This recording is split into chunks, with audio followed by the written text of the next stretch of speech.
Qadrli do'stlar, 1987-yil tug'ilgan patsientimizni anal treshina, ya'ni surunkali anal yorig'i kasalligi bilan olgan bemorimizni umumiy to'liq mahalliy anesteziya qildik, og'riqsizlantirdik. Endi lazerli operatsiyamizni boshlayapmiz. Operatsiyamiz tugagandan keyin sizlarga natijamizni biz. Yaxshi. Yaxshimi? Bo'ldi mana. Hozir karaxt bo'ldi. Tak. Soatmurat, lazerli operatsiya tugadi. Hozir qanday his qilyapsiz o'zingizni? Og'rimayaptimi? Yo'q. Operatsiya paytida og'riq sezmadingizmi? Yo'q. Yaxshi ekanmi? Yaxshi. Lazerli operatsiya qanday ekan? Yaxshi. Boshqa kasallarga shu narsani tavsiya qilarmidingiz? Shu lazer operatsiyani? Tavsiya qilaman. Siz ko'nglingiz bo'sh ekan, mayli, ko'ngil bo'lsa ham yigit kishisiz, qo'lga oling. Xo'pmi o'zingizni?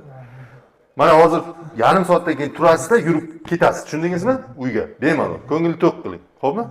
Aziz kuzatuvchilar, lazerli operatsiya talab kelasiz, bitta pergaska qilib beraman, shu bilan uyga ketaverasizlar. Hammasi yaxshi, ajoyib. Nima deysiz, shu lazer operatsiya qildirish kerakmikan? Mendan boshqa bemorlarga buni tavsiya qilaman. Bemalol kelib mana uchrashib, nima qilib operatsiya o'tkazsa bo'ladi. Lazerli operatsiya nasib bo'lsa, hammaga bemalol tavsiya qilsam bo'ladi.